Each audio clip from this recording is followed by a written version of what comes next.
میرے محترم دوستوں اور بزرگوں، دنیا میں جو کچھ آج ہمیں ہوتا ہوا نظر آ رہا ہے، اس سب کی بنیاد قدرت ہے۔ یہ نظر آنے والا سارا سامان صرف اللہ جل شانہ کی قدرت کو سمجھنے کے لیے بنایا گیا ہے، تاکہ ہم ان چیزوں کو دیکھ کر اللہ تک پہنچیں۔ پر یہ بات بھی ہمیشہ یاد رکھنا کہ بنی ہوئی چیزوں کو جتنا بنانے والا جانتا ہے اتنا کوئی اور نہیں جانتا۔ بس بات اتنی ہے کہ ہم نے قدرت کو نہ جانا، اس لیے قدرت سے لینے کی کوشش نہیں کی ہے۔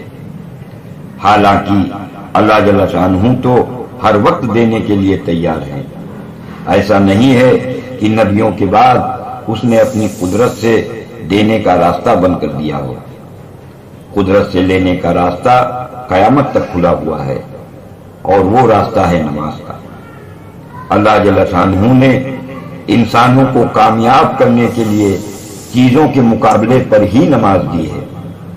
انسانوں کی راحت، عزت، سکون، اطمینان اور صحت کا تعلق اللہ جل شانہ نے نماز سے جوڑا ہے، اور ذلت، تکلیف، پریشانی، بے چینی اور بیماری کا تعلق اللہ جل شانہ نے چیزوں سے جوڑا ہے۔ کیونکہ چیزیں مردار ہیں، اور یہ بات سبھی جانتے ہیں کہ مردار کا استعمال کرنے والا بیماریوں اور پریشانیوں میں مبتلا ہوتا ہے۔ نماز کائنات کے مقابلے پر اللہ کی محبوب ترین مخلوق ہے۔ نماز کا اللہ کی محبوب ترین مخلوق ہونے کا پتہ اس بات سے چلتا ہے کہ حضرت محمد صلی اللہ علیہ وسلم کو اللہ جل شانہ کی بارگاہ میں پہنچنے کا صرف ایک بار موقع ملا ہے، اور وہ بھی معراج میں۔ لیکن نماز کو اللہ کی بارگاہ میں پہنچنے کا ہر وقت شرف حاصل ہے۔ اسی شرف کی وجہ سے نماز نمازی کو بلندی تک پہنچا دیتی ہے، اس لیے کہ نماز ہی مومن کی معراج ہے۔ غیب کی طاقتور چیزوں میں نماز کا شمار ہے۔ نماز کے لیے صفیں سیدھی کرتے ہی آسمان کے دروازے، جنت کے دروازے اور جہنم کے دروازے کھل جاتے ہیں۔ اللہ جل شانہ اور اس نمازی کے درمیان کے سارے پردے ہٹ جاتے ہیں، اور جنت کی حوریں زمین کی طرف جھانکتی ہیں۔ حضور صلی اللہ علیہ وسلم نے فرمایا، نماز آسمانوں کی کنجی ہے۔ اللہ رب العزت کے ہاں نماز کی دعا اور بددعا دونوں مقبول ہیں۔ رسول اللہ صلی اللہ علیہ وسلم نے نماز کو نفع اور فائدہ حاصل کرنے کے اعتبار سے اپنی آنکھوں کی ٹھنڈک بتلایا ہے، اور نقصان کے اعتبار سے اس سے اللہ کی پناہ چاہی ہے۔ حضور صلی اللہ علیہ وسلم کی یہ دعا کہ اے اللہ، میں نفع نہ پہنچانے والی نماز سے آپ کی پناہ چاہتا ہوں۔ انبیاء علیہ السلام دنیا میں رہ کر انسانوں کو نہ دکھنے والی چیزیں، نہ دکھنے والے فرشتوں کا نظام اور نہ دکھنے والے عالموں کو سمجھاتے تھے۔ اسی کو غیب کہتے ہیں، اور غیب کی چیزوں کو سمجھانا ہی انبیاء علیہ السلام کا کام ہوتا تھا۔ انسان غیب سے فائدہ اٹھانے والا بن جائے، اس کے لیے ہر نبی انسانوں کو سب سے پہلے ایمان سکھلاتے تھے۔ یہی کام رسول اللہ صلی اللہ علیہ وسلم نے بھی کیا، اور آپ کے بعد یہی کام صحابہ اکرام نے بھی کیا۔ لیکن ایمان کو نہ سیکھنے کی وجہ سے آج مسلمان حضرت محمد صلی اللہ علیہ وسلم کی باتوں کو غیب سے جوڑنے کے بجائے ظاہر سے جوڑ دیتا ہے، اور نماز کو لے کر بھی یہی ہوا کہ آج مسلمان نماز کے عمل کو ہی نماز سمجھ رہے ہیں، حالانکہ نماز بھی غیب کی چیزوں میں ہے، پر مسلمان نماز کے عمل کو ہی نماز سمجھ رہا ہے۔ آج بیان کرنے والے نماز کو کثرت اور یوگ بتلاتے ہیں۔ اب اگر ان بیان کرنے والوں سے کوئی یہ سوال کرے کہ جب نماز کثرت اور یوگ ہے تو کیا نماز کا عمل کرنے والا نماز کی بددعا سے بچ جاتا ہے؟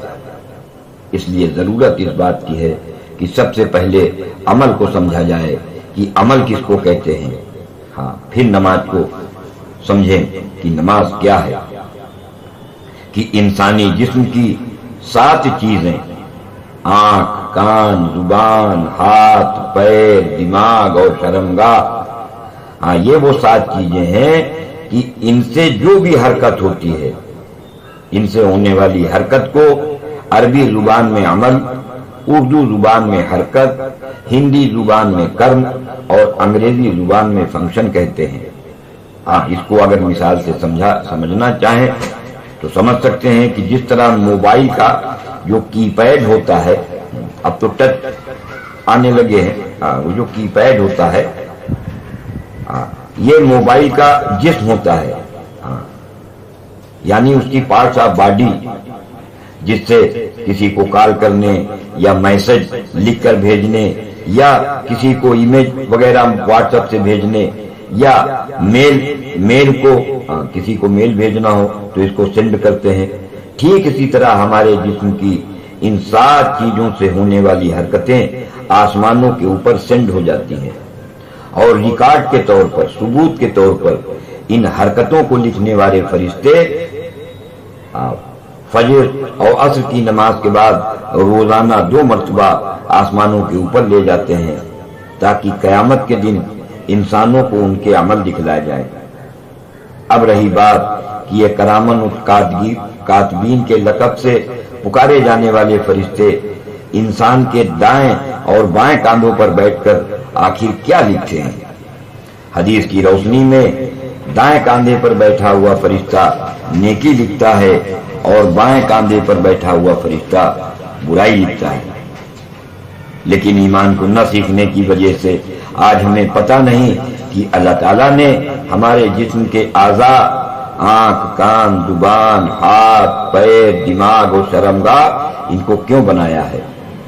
ہاں، سورج کو، چاند کو، آگ کو اور ہوا کے بارے میں تو جانتے ہیں کہ انہیں کیوں بنایا ہے، پر ہماری آنکھ، کان، زبان، ہاتھ، پیر، دماغ اور شرمگاہ کیوں بنایا ہے، اس کی خبر نہیں ہے۔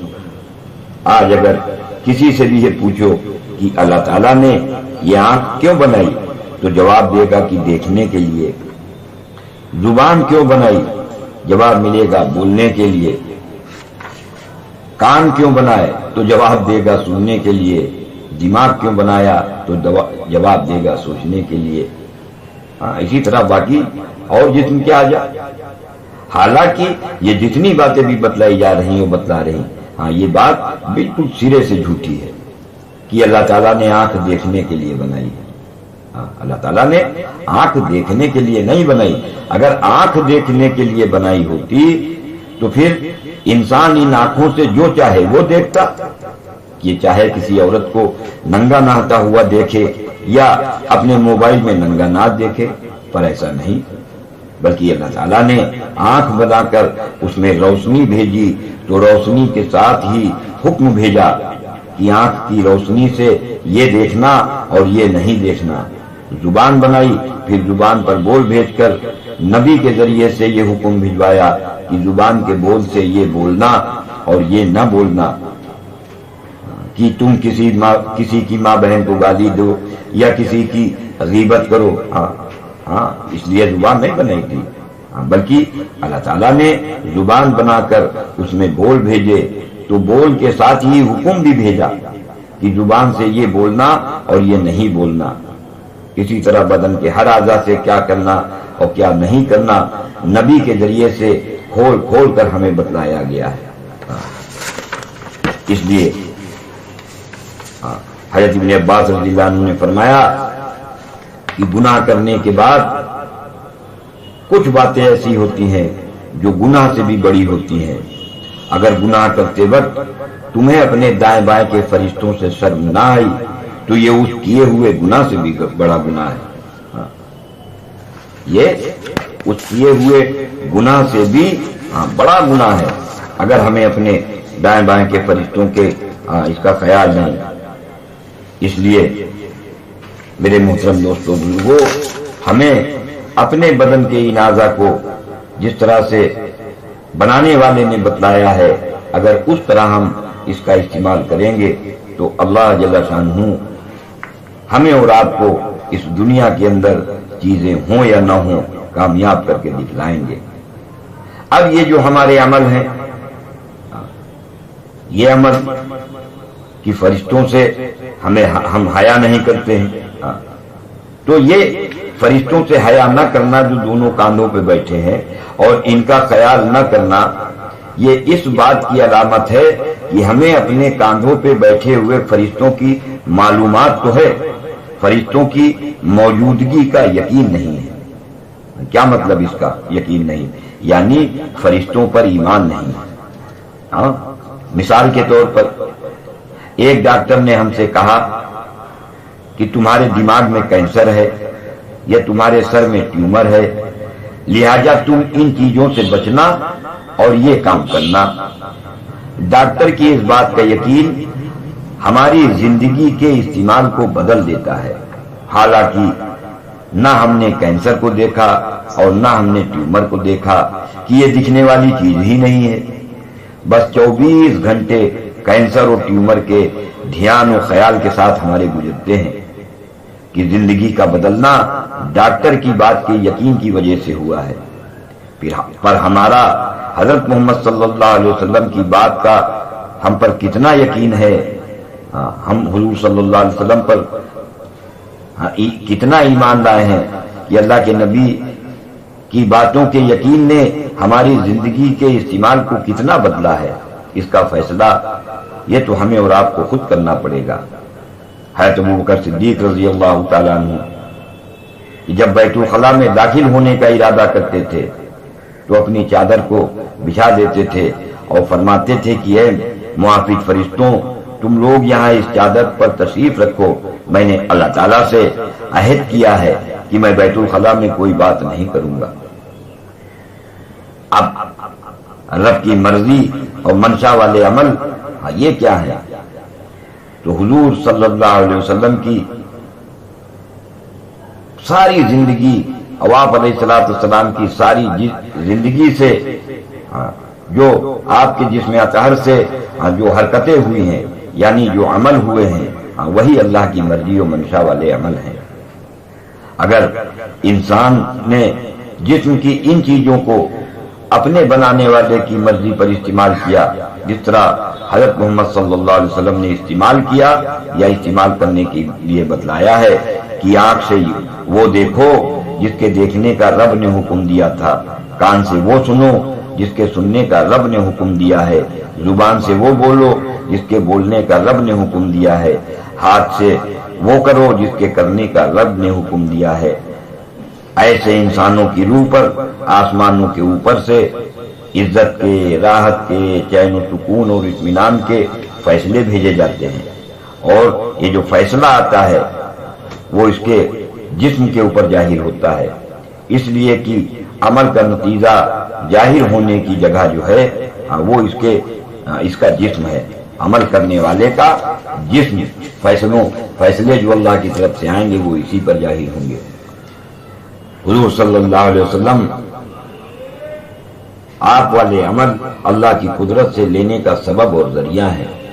اگر حضور صلی اللہ علیہ وسلم والے عمل نہیں ہے تو ہمیں مقدر والی روزی ملے گی۔ قرآن و حدیث میں یہ کہیں نہیں بتلایا گیا ہے کہ کرامن و کاتبین ہمارے دائیں و بائیں کاندھوں پر بیٹھ کر ہمارے مال یا سامان کو، زمین و جائیداد کو لکھتے ہیں کہ کون کتنے 2000 روپے کے نوٹ کما کر لا رہا ہے اور کون کتنے 500 روپے کے نوٹ لے کر آ رہا ہے، یا کون کتنا سونا لے کر آ رہا ہے اور کون کتنی چاندی لا رہا ہے، کون کتنا آٹا اور چاول لے کر آ رہا ہے اور کون کتنا آلو اور پیاز لے کر آتا ہے، کون کتنی دوا اور انجیکشن لے کر آتا ہے، اور کون دکان جا رہا ہے اور کون مزدوری کرنے جا رہا ہے۔ کرامن کاتبین کا کام مال و سامان کا لکھنا نہیں ہے، بلکہ کرامن و کاتبین کا کام انسانوں کے عمل کو لکھنا ہے، اس لیے کہ اللہ رب العزت جو اس کائنات کے بنانے والے اور ہر ایک کی ہر ضرورت کو پورا کرنے والے ہیں، اگر انسان اس دنیا کے تھوڑے دن، یہ جو تھوڑے دن کی زندگی ہمیں ملی ہے، اگر اپنے رب کی مرضی اور منشا والے رب کی مرضی اور منشا پر چلے تو اللہ رب العزت ہم انسانوں کو انبیاء اور صحابہ کی طرح سے کامیاب کر کے دکھلا دیں۔ اس دنیا میں انسان کو اپنے رب کی مرضی اور منشا پر چلنے کے لیے پہلا مقابلہ جو انسان کا پڑے گا، جو پہلا مقابلہ انسان کو کرنا پڑے گا وہ مال سے کرنا پڑے گا۔ اس لیے اسے اپنے آپ کو یہ سمجھانا پڑے گا کہ مال سے کچھ نہیں ہوتا ہے بلکہ عمل سے ہوتا ہے، اور اس بات کو سمجھا جاوے، اس کو سوچا جاوے، اس پر غور کیا جاوے۔ اور اگر اس بات کو سوچیں اور سمجھیں تو سوچنا اور سمجھنا بہت آسان ہے کہ ایک آدمی نے اپنی پرورش کے لیے دکان کو سبب بنایا ہوا ہے کہ دکان سے پیسے ملیں گے اور پیسے سے چیزیں ملیں گی اور چیزوں سے پرورش ہوگی۔ پر یہ آدمی اگر دکان پر جانے کا عمل نہ کرے اور گھر پر ہی بیٹھا رہے تو اس کی یہ بات بالکل جھوٹی ثابت ہوگی کہ دکان سے پیسہ ملے گا۔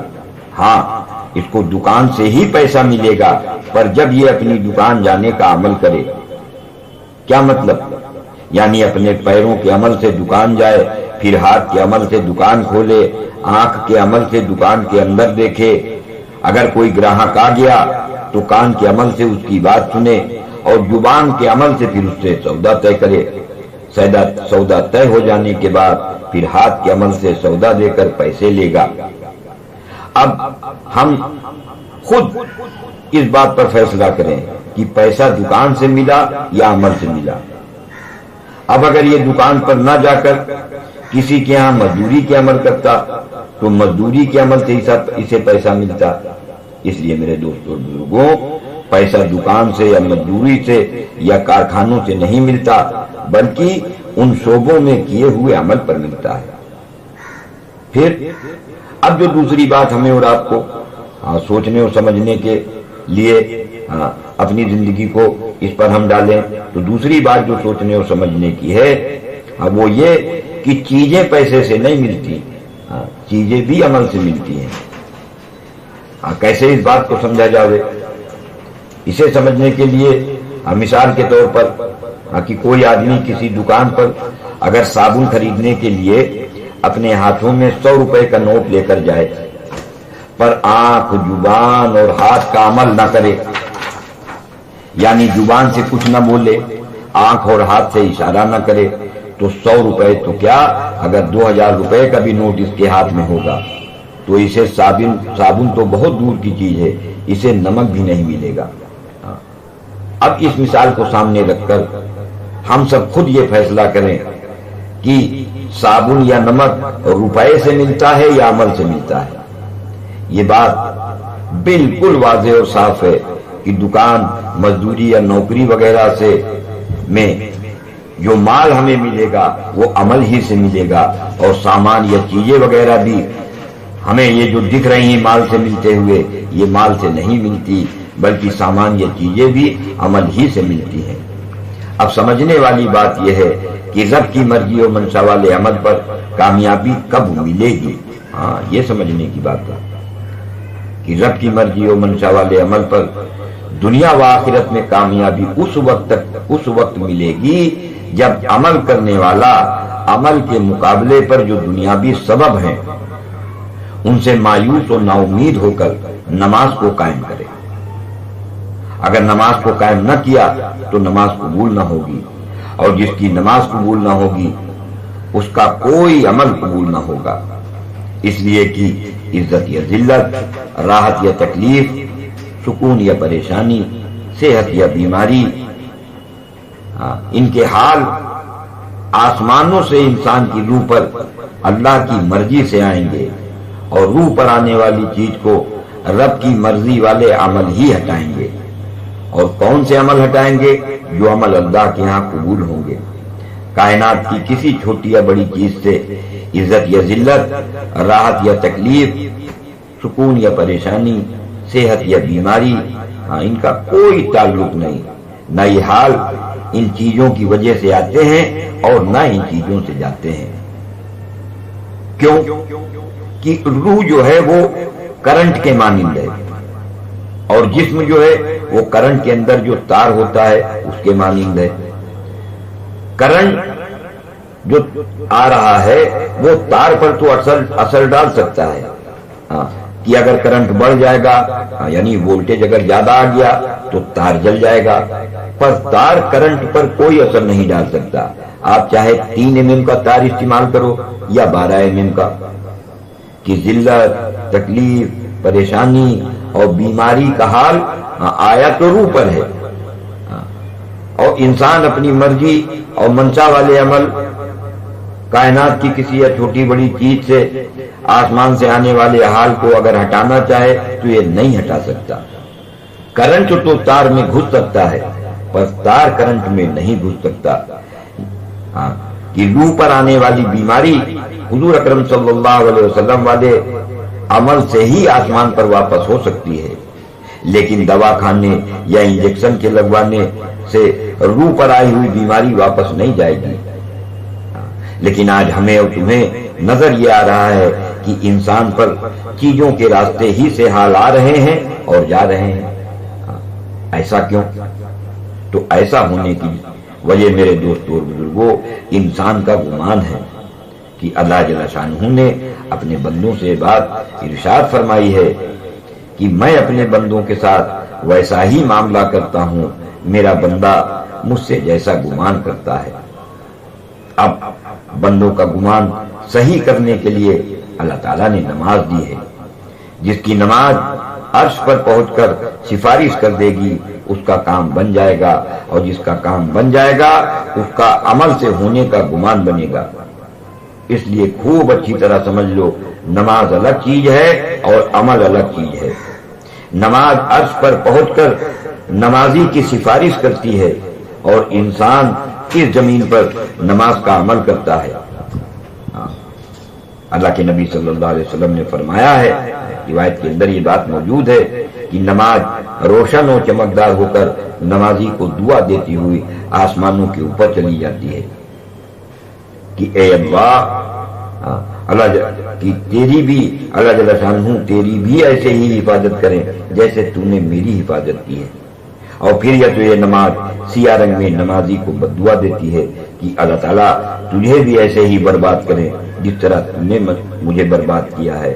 اور پھر یہ نماز پرانے کپڑے کی طرح سے لپیٹ کر نمازی کے منہ پر مار دی جاتی ہے. اس روایت سے 3 باتیں وہ بالکل واضح اور بالکل ہمارے اور آپ کے سامنے آئی کہ آسمانوں کے اوپر روشن اور چمکدار ہونے والی چیز وہ کیا ہے، جو روشن و چمکدار ہو کر آسمانوں کے اوپر جو چیز جا رہی ہے وہ کیا ہے. تو آسمانوں کے اوپر روشن و چمکدار ہو کر جانے والی چیز وہ نماز ہے. اور اس روشن و چمکدار ہو کر جانے والی نماز کو اوپر بھیجنے والا کون ہے؟ کہ وہ نمازی ہے. اور نمازی کس کو کہتے ہیں؟ کہ جو نماز کا عمل کرے. اب غور و فکر کے لیے اگر کچھ حدیثیں اور کچھ روایتیں ہیں اگر ان پر غور و فکر کیا جاوے تو یہ بات بالکل واضح ہو جاوے گی کہ نماز الگ چیز ہے اور نماز کا عمل الگ چیز ہے. جیسے حضور اکرم صلی اللہ علیہ وسلم نے فرمایا نمازی کے قبر میں پہنچتے ہی اس کے سر کے قریب نماز آ کر کھڑی ہو جاتی ہے. اسی طرح اللہ کے نبی نے فرمایا کہ میدان حشر میں میزان پر نماز کا وزن کیا جائے گا. پھر اللہ کے نبی نے فرمایا کہ جنت کی کنجی وہ نماز ہے. ایک روایت میں اللہ کے نبی علیہ السلام نے ارشاد فرمایا کہ جس امام سے مقتدی ناراض ہوں اور پھر بھی وہ امام ان کی امامت کرے تو اس امام کی نماز اس کے کانوں کے اوپر بھی نہیں جاتی ہے. ایک جگہ پر آپ نے بیان فرمایا کہ نماز شیطان کا منہ کالا کرتی ہے. اسی طرح اللہ کے نبی نے فرمایا نماز میری آنکھوں کی ٹھنڈک ہے. اور ایک روایت میں فرمایا کہ نماز نور ہے اور اس سے اپنے گھر کو نورانی بنایا کرو. اب یہاں یہ سوال شروع ہوتا ہے کہ جب نماز کا عمل کرنے والے کو نمازی کہتے ہیں تو پھر نماز ہے کیا چیز؟ غور کرو. روشن و چمکدار ہو کر آسمانوں کے اوپر کون سی چیز جا رہی ہے، یا نمازی کے چہرے پر کون سی چیز ماری جا رہی ہے، وہ کون سی چیز ہے جس کے لیے آسمانوں کے دروازے، جنت کے دروازے اور جہنم کے دروازے کھل جاتے ہیں، اور وہ کون سی چیز ہے جو آسمانوں کی کنجی ہے، وہ کون سی چیز ہے جس کی اللہ رب العزت کے ہاں دعا اور بددعا دونوں مقبول ہیں، اور وہ کون سی چیز ہے جسے رسول اللہ صلی اللہ علیہ وسلم نے اپنی آنکھوں کی ٹھنڈک بتلایا ہے، اور نقصان کے اعتبار سے اللہ سے پناہ چاہیے۔ اب اسے یوں سمجھو کہ جس نمازی کی نماز روشن و چمکدار ہو کر آسمانوں کے اوپر چلی جاتی ہے، اس نمازی کے قبر میں پہنچتے ہی اس کے سراہنے نماز آ کر کھڑی ہو جاتی ہے کہ نماز کا عمل کرنے والا کفن میں لپٹا ہوا پڑا ہے، اور اس کے سر کے قریب وہ نماز آ کر کھڑی ہو جاتی ہے۔ اسی طرح میدان محشر میں کہ یہ نمازی یہ تو اللہ کے سامنے حساب دینے کے لیے کھڑا ہوگا، اور اس کی نماز میزان پر اپنا وزن کرا رہی ہوگی۔ اور آخر ہمیں یہ بھی سوچنا پڑے گا کہ نماز کا عمل کرنے والا نمازی شیطان کا منہ کالا کرتا ہے یا نماز منہ کالا کرتی ہے؟ ہاں سوچو اس کو کہ شیطان کا منہ نمازی جو نماز کا عمل کر رہا ہے وہ شیطان کا منہ کالا کرتا ہے، یا نماز شیطان کا منہ کالا کرتی ہے؟ اور رسول اللہ صلی اللہ علیہ وسلم کی آنکھوں میں نمازی کو دیکھ کر ٹھنڈک ہوتی یا نمازیوں کو نماز کو دیکھ کر ٹھنڈک ہوتی تھی؟ کیونکہ نمازیوں میں تو منافق بھی ہوتے تھے، تو کیا حضور صلی اللہ علیہ وسلم کی آنکھوں میں منافقوں کو نماز کا عمل کرتے دیکھ کر ٹھنڈک پہنچتی تھی؟ نہیں، بلکہ حضور صلی اللہ علیہ وسلم کی آنکھوں کی ٹھنڈک نماز تھی، وہ نماز جسے آپ صلی اللہ علیہ وسلم آسمانوں کے اوپر سے لے کر آئے تھے، اور اس نماز سے فائدہ اٹھانے کے لیے جبریل علیہ السلام نے حضور اکرم صلی اللہ علیہ وسلم کو نماز کا عمل سکھلایا تھا۔ آپ نے فرمایا کہ مجھے دنیا میں 3 چیزیں محبوب ہیں، مجھے دنیا میں 3 چیزیں محبوب ہیں، ایک خوشبو، اور دوسری عورتیں، اور تیسری نماز۔ جس نماز کو حضور صلی اللہ علیہ وسلم آسمانوں کے اوپر سے لے کر آئے تھے، مسلمانوں کو یہ نماز نظر کیوں نہیں آتی؟ یہ بات اس حدیث سے اگر ہم سمجھنا چاہیں تو سمجھ سکتے ہیں کہ حضور صلی اللہ علیہ وسلم نے فرمایا مجھے وہ چیزیں دکھلائی دیتی ہیں جو تمہیں نظر نہیں آتی، اور مجھے وہ آوازیں سنائی پڑتی ہیں جو تمہیں سنائی نہیں پڑتی۔ اگر وہ چیزیں تمہیں دکھلائی اور سنائی پڑ جائیں جو مجھے دکھلائی اور سنائی پڑتی ہیں، تو تم لوگ اپنی بیویوں کے ساتھ لطف اندوز ہونا چھوڑ کر جنگلوں میں چلے جاؤ۔ ہاں، یہ ترمذی کی روایت ہے، اللہ کے نبی نے یہ چیزیں دکھتی تھیں۔ جس طرح خود ہماری روح یا ہمارے کاندھوں پر بیٹھے ہوئے کرامن و کاتبین یا جنات یا بیماریوں میں بخار وغیرہ یہ نہ دکھنے والی مخلوق ہے، اسی طرح نماز بھی میرے دوستوں بزرگوں انسانوں کو نہ دکھنے والی مخلوق ہے، اس لیے کہ مخلوق کے سوا اللہ جل شانہ سے دعا اور بددعا کون کرے گا؟ اگر نماز کو مخلوق نہیں سمجھا جائے گا تو پھر یہاں یہ سوال پیدا ہوتا ہے کہ آخر اگر یہ مخلوق نہیں ہے تو پھر اللہ سے دعا اور بددعا کون سی چیز کرتی ہے؟ اب اگر اس کو سمجھنا چاہو، مثال سے کہ آپ نے اپنے بیٹے کو حکم دیا کہ بیٹا سائیکل اٹھا لاؤ، تو یہ سائیکل آپ کا حکم نہیں ہے بلکہ اس کو اٹھا کر لانا آپ کا حکم ہے۔ سائیکل تو لوہے کی بنی ہوئی ایک چیز ہے۔ اسی طرح اللہ جل شانہ نے نماز کو قائم کرنے کا، نماز کی حفاظت کرنے کا، اور نماز کے حق کو ادا کرنے کا، اور نماز کو اختیار کرنے کا حکم دیا ہے کہ قائم کرنا، حفاظت کرنا اور نماز کے حق کو ادا کرنا یہ اللہ جل شانہ کی ذات سے نکلے ہوئے حکم ہے۔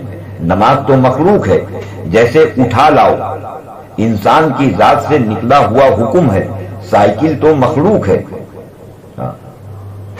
کہ انبیاء علیہ السلام کے علاوہ جبریل علیہ السلام ہر کسی کو نظر نہیں آتے، یا بخار ہر کسی کو نظر نہیں آتا، اسی طرح نماز بھی کسی کو نظر نہیں آتی. اور یہ بات بخار کی حدیث سے سمجھی جا سکتی ہے. یہ سلمان رضی اللہ عنہ فرماتے ہیں کہ ایک دن بخار نے حضور صلی اللہ علیہ وسلم کے سے گھر کے اندر آنے کی اجازت چاہی. اللہ کے نبی نے اسے اندر آنے کی اجازت دے دی. جب بخار اندر آیا تو حضور صلی اللہ علیہ وسلم نے اس سے پوچھا کہ تم کون ہو؟ تو اس نے کہا میں بخار ہوں، گوشت کاٹتا ہوں اور خون چوستا ہوں. اللہ کے نبی صلی اللہ علیہ وسلم سے اس نے کہا یا رسول اللہ، آپ جن لوگوں سے محبت کرتے ہو مجھے وہاں بھیج دیجئے. اللہ کے نبی نے فرمایا تم قبا والوں کے پاس چلے جاؤ.